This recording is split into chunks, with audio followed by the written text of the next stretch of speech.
Dear students, Hindi अनिवार्य का जो हम सॉल्यूशन देखने वाले हैं, बहुत ही मस्त पेपर और बहुत ही ईजी पेपर आया हुआ है।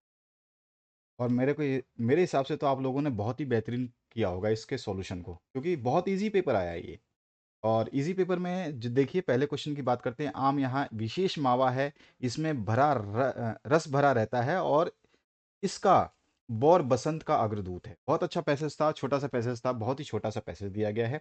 सबसे पहले क्वेश्चन की बात करते हैं। भगवान बुद्ध को बुद्धत्व जिस वृक्ष के नीचे प्राप्त हुआ वह था। तो अगर आप देखेंगे, यहाँ हमारे अश्वत्थ पीपल को विशेष महत्ता दी गई है। श्रीमद् भगवद गीता में भगवान की विभूतियों में अश्वत्थ को भी माना गया है। ठीक है, तो यहाँ पे भारतीय संस्कृति में जो है, आपको भगवान बुद्ध को भी अश्वत्थ वृक्ष के नीचे ही बुद्धत्व प्राप्त हुआ। तो यहाँ पे देखिए, इस लाइन को अगर आपने पढ़ा होगा तो आपने सही आंसर दिया होगा बी। ठीक है, तो यहाँ पे बी ऑप्शन जो है करेक्ट हो जाएगा। अगला जो प्रश्न है, ध्यान रखिएगा, जो सॉल्यूशंस हम बताएंगे ये 100% आपको राइट मिलने वाले हैं। 100% सॉल्यूशन में आपको फिक्स और सही आंसर बताने वाला हूं। किसी भी यूट्यूब चैनल पे आपको ये चीज नहीं मिलेगा। सब आपको बताएंगे लेकिन 100% सही नहीं बताएंगे। यहाँ पर देखिए, बसंत का अग्रदूत किसे कहा गया है। तो बसंत का अग्रदूत, अगर आपने फिर से क्वेश्चन को ढंग से पढ़ा है तो ऊपर ही ऊपर देखिए ध्यान से, यहाँ पे देखिए, और इसको इसका बौर बसंत का अग्रदूत है। किसका? आम का जो बौर है उसको बसंत का अग्रदूत कहा गया है। तो यहाँ पे आम का बौर, जो ए ऑप्शन है, ये बिल्कुल सही आंसर हो जाएगा। जिसने भी टिक किया है, मेरे को कमेंट करके जरूर बताना कि आपके कितने मार्क्स आने वाले हैं, क्योंकि मैं सोल्यूशन आपको 100% श्योर देने वाला हूँ। ठीक है, तो इसके लिए घबराने की जरूरत नहीं है। सोल्यूशन भले ही मैं थोड़ा सा लेट देता हूँ, तब जब तक मुझे यकीन नहीं होता कि ये सोल्यूशन बिल्कुल परफेक्ट है, तब तक मैं सोल्यूशंस को जो है वीडियोस के थ्रू नहीं देता हूँ। अगला जो क्वेश्चन है, श्रीमद् भगवद गीता में भगवान की विभूतियों में माना गया है। किसको माना गया है? तो भगवान की विभूतियों में जो माना गया है श्रीमद् भगवद गीता में, अगर आप पढ़ लिए हैं पैसेज, तो आपको अश्वत्थ को माना गया है। क्योंकि हमने अभी अभी मैंने बताया, भगवद गीता में भगवान की विभूतियों को अश्वत्थ माना गया है। ठीक है ना, तो यहाँ पर जो है आपका आंसर क्या हो जाएगा? राइट आंसर जो थर्ड का हो जाएगा वो हो जाएगा आपका अश्वत्थ को, यानी कि द ऑप्शन जो है इसमें करेक्ट होने वाला था। इसके बाद देखिए नेक्स्ट क्वेश्चन, निम्न में से नदी का पर्यायवाची है। तो नदी का पर्यायवाची आपको बताना था। नदी का जो है सरिता पर्यायवाची बिल्कुल सही ऑप्शन है ये आपका। उपयुक्त गद्यांश का उचित शीर्षक आपको बताना है। तो इसका उचित शीर्षक जो है आप देखेंगे तो यहाँ पे जो है पूरी संस्कृति की बात की गई है। किसमें? यहाँ पे भारतीय संस्कृति की बात की गई है। ठीक है ना, टोटल टोटल जो है यहाँ पे भारतीय संस्कृति की ही बात की गई है, और कुछ बात की ही नहीं गई है। तो यहाँ पर देखेंगे इसका आंसर क्या हो जाएगा? भारतीय संस्कृति। ठीक है, तो 100 ऑप्शन जो है इसका पांचवें आंसर का राइट आंसर हो जाएगा। इसके बाद आपका देखिए, जंगम शब्द का विपरीतार्थी शब्द, यानी जंगम शब्द का विपरीतार्थी शब्द होता है सथवार। सथवार होता है। ठीक है, सथवार जो है इसका राइट आंसर होगा। जंगम का जो आपका विपरीत यानी कि विलोम शब्द बताना था, तो इसका होता है सथवार। सत्वार भी बोल सकते हो आप, सतवार भी बोल दो। ए ऑप्शन जो है इसका करेक्ट होने वाला था। अगला जो प्रश्न है, आपको फिर से छोटा सा गद्यांश पढ़कर, पद्यांश पढ़ के, कविता पढ़ के आंसर देना था। और इसमें पहला जो प्रश्न है, कवि ने भूलोक का गौरव किसे बताया? ध्यान दीजिएगा थोड़ा सा। भूलोक का गौरव प्रकृति का पुण्य लीला स्थल है। किसका? भूलोक का गौरव कौन है? प्रकृति है। ध्यान रखना, प्रकृति का लीला स्थल है भूलोक का गौरव। कौन है? प्रकृति का लीला स्थल जो है वो भूलोक का गौरव है। और ये भूलोक का गौरव कौन सा है?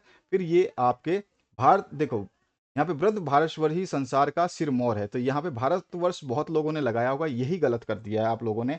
यहाँ पे जो आपका आंसर होगा ना, वो प्रकृति होगा। द ऑप्शन बिल्कुल सही आंसर है। जिसने भी टिक किया है यहाँ पर, द ऑप्शन करेक्ट हो जाएगा। ठीक है, देखो इसमें क्या बोला है कि प्रकृति का पूर्ण लीला स्थल कहाँ फैल, तो यहाँ पर जो कहाँ ये नहीं पूछा गया है आपसे।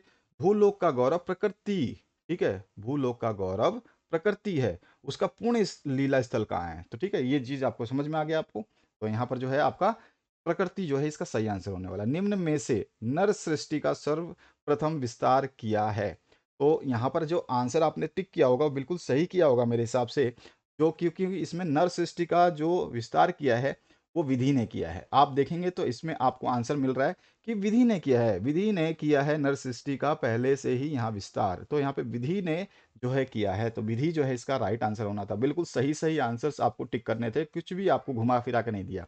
नूतन शब्द, नूतन मतलब जो है नया होता है, और विलोम जो होता है पुरातन, यानी कि पुराना हो जाएगा। तो द ऑप्शन जिसने भी टिक किया उसका सही आंसर है।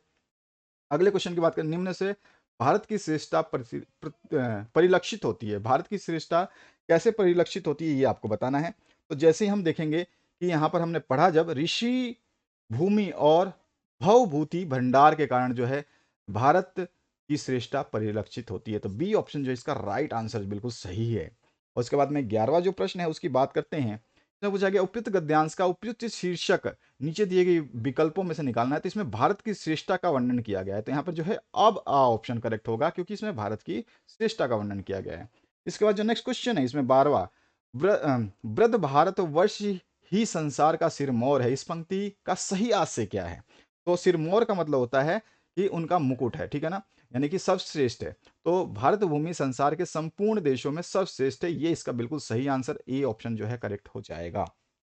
अगले प्रश्न की बात करते हैं जिसमें आपसे पूछा गया है रिक्त स्थानों की पूर्ति करनी है। हिंदी व्याकरण को मोटे तौर पर कितने वर्गों में विभाजित किया गया है? तो इसको 3 वर्गों में विभाजित किया गया है।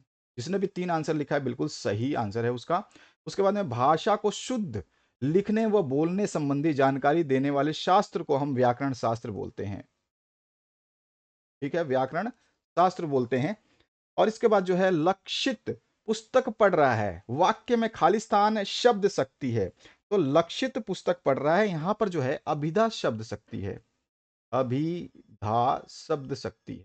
ठीक है, इसके बाद जो नेक्स्ट क्वेश्चन है इसमें भी देखिए जब किसी शब्द के मुख्यार्थ में बाधा हो या अभिधा से अभिष्ट अर्थ का बोध ना हो, यहाँ पे न जब यूज कर दिया तो वहां पर क्या हो जाएगा, यहां पर जो है लक्षणा शब्द शक्ति का प्रयोग किया जाएगा।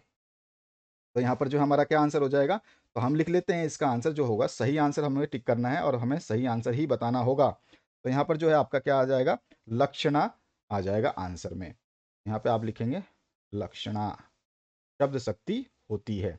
इसके बाद जो है जब कोई शब्द अपने एक से अधिक अर्थ प्रकट करे तो उस शब्द के कारण वहां खाली स्थान अलंकार होता है। जब एक से अधिक होगा तो वहां पर जो है श्लेष अलंकार माना जाएगा, श्लेष अलंकार आएगा। इसके बाद जो है नेक्स्ट क्वेश्चन, कनक कनक ते सो गुनी मादकता अधिकार काव्य पंक्ति में प्रयुक्त अलंकार, बिल्कुल बहुत ही सिंपल सा, इसमें तो यमक अलंकार जो है शामिल किया गया है। तो यहाँ पर जो है यमक अलंकार इसका राइट आंसर हो जाएगा। तो ये हो गए आपके फिलअप्स। अब आते हैं हम आपके सबसे पहला जो क्वेश्चन इसमें पूछा गया है, अब देखते हैं इनके आंसर्स को। तो यहाँ पूछा गया आपसे निम्न परिभाषिक शब्दों के अर्थ लिखिए। परमिसिस मतलब होता है परिसर, परिसर जो है इसका राइट आंसर हो जाएगा। बिल्कुल सही आंसर जो आपको बताना है, परिभाषिक शब्द जो है इसका परिसर ही होगा। और क्वार्टरली का मतलब होता है त्रैमासिक, त्रैमासिक, त्रैमासिक मतलब क्वार्टरली, त्रैमासिक एग्जाम होते हैं हमारे, उसको क्वार्टरली बोलते हैं। हाफ ईयरली को अर्धवार्षिक और क्वार्टरली को त्रैमासिक। ठीक है, इसके बाद अनुभाग शब्द के लिए परिभाषित शब्द जो है आपको लिखना। अनुभाग शब्द का जो परिभाषिक शब्द होता है ये दो आप लिख सकते थे, इसमें एक होता है सेक्शन। ठीक है, सेक्शन जो आपका है section A B C D, या फिर आप लिख सकते हैं सेगमेंट। तो आपने दोनों में से जो भी लिखा है आपका बिल्कुल सही आंसर होने वाला है। सेक्शन लिखिए या सेगमेंट लिखिए, तो ये इसका राइट आंसर था। अब बात करते हैं प्रमुख संचार माध्यमों के नाम कौन कौन से हैं। तो बहुत सारे हैं, आपने जो भी लिखा होगा इनमें से वो बिल्कुल सही है। आकाशवाणी लिख सकते थे आप, उसके अलावा आप जो है दूरदर्शन लिख सकते थे, फिल्में लिख सकते थे, समाचार पत्र लिख सकते हैं, पत्रिकाएं लिख सकते हैं, इंटरनेट तो बहुत ही आप जानते ही हैं अच्छी तरह से, इसको लिख सकते थे। तो ये सारे के सारे आंसर्स आप इनमें से कोई भी 2-3 लिख देते तो आपको आंसर नंबर मिल जाते पूरे। अगले क्वेश्चन बात करें, अरे ये वेडिंग एनिवर्सरी वगैरह सब गोरे साहब के चोचले हैं, ये शब्द किसने कहे थे? तो ये यशोधर बाबू जी के शब्द थे। ठीक है, यशोधर जी के शब्द थे ये। तो यहाँ पे जिसने भी यशोधर बाबू आंसर लिखा है वो बिल्कुल सही है, 100%। अगला जो है लेखक सौद लेकर मास्टर के किस प्रकार नजदीक पहुंच गया। तो देखो इसका आंसर हम लिखेंगे, मराठी शिक्षक लेखक को पढ़ाने के लिए मराठी कवियों के काव्य संग्रह भी देते थे और उन कवियों के स्मरण को सुनाया करते थे और जो है वो गा करके समझाया करते थे। इस प्रकार लेखक जो है मराठी शिक्षक के बहुत ही नजदीक पहुंच गया। तो इस तरह का कुछ आंसर आपको लिखना था। आपने जो भी है थोड़ा सा इस तरह से मिलाता जुलाता लिखा है तो आपका बिल्कुल आंसर सही है। अगला जो क्वेश्चन है हमने ये भी कर लिया। यहाँ पे कौन से दो शहर दुनिया के पुराने नियोजित शहर माने जाते थे? क्वेश्चन बताया था आपको मोहनजोदड़ो और हड़प्पा जो है इसका राइट आंसर हो जाएगा। जिसने भी लिखा है वो बिल्कुल सही आंसर लिखा है। मोहनजोदड़ो कि खुदाई अब क्यों बंद कर दी गई है? तो मोहनजोदड़ो की खुदाई बंद कर दी गई है क्योंकि सिंधु के पानी के रिसाव के कारण जो है तट और दलदल की समस्या वहाँ पे पैदा हो गई है। अगर आप केवल लिखते हैं कि वहाँ पे सिंधु नदी के रिसाव के कारण दलदल की समस्या पैदा हो गई तो भी सही है, ठीक है? तो आपको घबराने की ज़रूरत नहीं है। मौत के खिलाफ मनुष्य नाम की किताब में लेखक ने क्या पढ़ा था? तो यहाँ पर देखिए एन ने मौत के खिलाफ मनुष्य नाम की किताब में पढ़ा था कि आम तौर पर युद्ध में लड़ने वाले वीर को जितना तकलीफ, पीड़ा, बीमारी और यातना यंत्रणा से गुजरना पड़ता है, उससे कहीं अधिक तकलीफें औरतें बच्चों को जन्म देते समय झेलती है। ये उन्होंने पढ़ा था। मौत के खिलाफ मनुष्य नामक किताब में लेखक ने यह पढ़ा था कि औरतें जो है सबसे ज्यादा तकलीफ झेलती हैं बच्चे को जन्म देते समय। अगर आप ये भी लिख देते तो आपका आंसर बिल्कुल सही था। ध्यान रखिएगा, सारे आंसर्स में कोई यूट्यूब पे आपको ये सब नहीं बता रहा है, मैं बता रहा हूं आपको। विश्वास करिए, मैं हमेशा जानता हूं कि कौन कितना क्या बताएगा। औरतों की आंखें किन किन ताकतों ने खोली है? तो औरतों की आंखें जो है शिक्षा ने, काम ने और प्रगति ने खोली है। ये तीनों आंसर जिसने भी लिखा बिल्कुल 100% सही है। सारे आंसर्स में 100% सही बताऊंगा। इससे अगर आपने थोड़ा सा भी इधर उधर कर दिया है तो आपका आंसर होने वाला है गलत। तो ये है 100% आंसर की बोर्ड की, समझ लीजिए आप। ठीक है, तो ये हमने आंसर्स देख लिए। ये मैंने आपको मराठी वाला बता दिया था। यहाँ पे औरतों की आंखें किसने खोली ये भी बता दिया। इसके बाद निशा निमंत्रण के गीत में कवि ने किस काव्यात्मक चित्रण की कोशिश की है? तो इसमें प्रकृति की दैनिक परिवर्तनशीलता के संदर्भ में प्राणी वर्ग के धड़कते हृदय को सुनने की काव्यात्मक कोशिश व्यक्त की है। ठीक है, तो यहां पर जो है इसका आंसर बिल्कुल ये होगा। आप बोल सकते थे कि प्राणी वर्ग के हृदय की सुनने की काव्यात्मक कोशिश की है, या फिर आप लिख सकते थे प्रकृति की दैनिक परिवर्तनशीलता को समझने की या काव्यात्मक या समझाने की काव्यात्मक कोशिश की है। तो ये भी आपका सही आंसर बिल्कुल हो जाएगा। महादेवी के प्रति अनमोल आत्मीयता से युक्त भक्ति के बहाने क्या संदेश दिया है? तो महादेवी के प्रति अनमोल आत्मीयता से युक्त भक्ति के बहाने स्त्री अस्मिता की संघर्षपूर्ण आवाज का संदेश दिया है।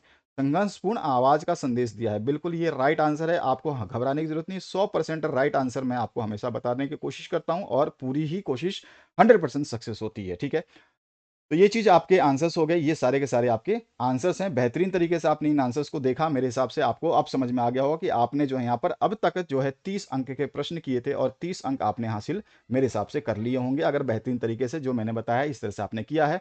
बाकी मुद्रित माध्यम में लेखन हेतु किन किन बातों का ध्यान रखना चाहिए, प्रश्न मैंने आपको लास्ट टाइम पे डाला था। वर्तमान इंटरनेट पत्रकारिता के बारे में संक्षिप्त टिप्पणी, ये लास्ट वीडियो आपने सभी ने देखा होगा, जिसमें मैंने बोला था कि आग लगा दो, तो उसमें सारा ये क्वेश्चन दिया हुआ था। अब आपने पढ़ा नहीं पढ़ा वो आपके ऊपर डिपेंड है। ठीक है, बात सीधी थी, पर कविता का मूल भाव जो आपको बताना है ये क्वेश्चन मैंने करा हुआ है। पतंग कविता में किन किन बिंबों में का चित्रण किया गया, ये क्वेश्चन भी मैंने कराया है। मैंने आपके लिए सारे क्वेश्चन पेपर्स डाले थे। ठीक है, और अभी आपके लिए आपका जो पेपर होने वाला है जिसमें केमिस्ट्री होने वाला है, हिस्ट्री होने वाला है और आपका बीएसटी होने वाला है, ये सारे पेपर्स अवेलेबल हैं। इनको देखिए और इसके सीरीज आने वाले हैं। ठीक है, तो पहले पेपर आपके जो आ चुके हैं इनको आप देख लीजिए और जो है इसकी सीरीज कंटिन्यूअस आएगी। मनुष्य को कौन से दुर्गुण घायल कर बेकार बना देते हैं, ये आपको बताना है। और जो मैंने आपको विज्ञप्ति और वैसे बताया था, काले मेगा पानी दे, ये भी मैंने बताया था आपको, समझाया था। कैमरे में बद अपाहिज का क्वेश्चन मैंने करवाया था। सहज स्वीकारा के आधार पर जो है ये लाइन मैंने नहीं कराई थी। अकस्मात गांव में यह वज्रपात हुआ, तो ये आपका क्वेश्चन जो है, ये बहुत अच्छे अच्छे क्वेश्चंस आए थे, बस थोड़ा सा आपको ढंग से पढ़ना था सारे विषय को, बाकी इसमें कुछ नहीं है। और हरिवंश राय का जीवन परिचय मैंने लास्ट मोमेंट में आपको दिया था। जैनेन्द्र कुमार का लेखक परिचय मैंने आपको लास्ट मोमेंट पे दिया था। ये 4 4 अंक के प्रश्न थे। और इसके बाद जो है संयुक्त परिवार वाले उस दौर में, ये भी मैंने आपको क्वेश्चन करवाया हुआ है। ठीक है, तो ये क्वेश्चंस मैंने सारे करवाए हैं। यहाँ पर देखिए आपका पद्यांश जो है इसकी संदर्भ सहित व्याख्या करनी थी, इसमें 2 ऑप्शंस आए थे, अथवा वाला भी था। और इसके बाद जो है आपका एक गद्यांश आया था, इसमें भी अथवा ऑप्शन दिया था, तो इसका भी प्रसंग व्याख्या कर देनी थी अच्छी तरह से। बहुत ही शीरीष वाला तो कई बार करवाया हुआ आपको, तो आपने तो ये कर दिया होगा। इसके बाद आ जाइए नेक्स्ट, जो आपका यहाँ पर आया था विज्ञप्ति। विज्ञप्ति मैंने आपको समझा दिया था कि कैसे विज्ञप्ति बनाते हैं, तो आपने सभी ने कर दिया होगा। इसमें 4 अंक सभी को हासिल हो गया होगा। और ऊपर वाला पार्ट नहीं किया होगा तो नीचे वाला जो है कार्यालय की कुछ सामग्री के लिए आपको निविदा तैयार करनी थी, तो इसको भी मैंने आपको समझाया था कि निविदा कैसे तैयार करते हैं। और निबंध की बात करें तो निबंध के लिए तो कोरोना का तो आपको करवाया ही था। समाज में नारी का योगदान जो है मैंने करवाया था। ठीक है, तो ये 2 में से आपने जो भी कर दिया होगा, बाकी आप ये भी कर सकते थे, ये भी कर सकते थे। तो इस तरह से आपने देखा 100% सिक्योर सॉल्यूशन। और जिसने भी इस तरह के आंसर्स लिखे हैं वो अपना कमेंट सेक्शन में ज़रूर मुझे बताएं कि आपका कितना स्कोर हुआ है। स्कोर ज़रूर मेंशन कर दें और बाकी सारी चीज़ें आप इस चैनल के माध्यम से पढ़ सकते हैं, सारी चीज़ें अवेलेबल हैं। Thank you very much, have a good day.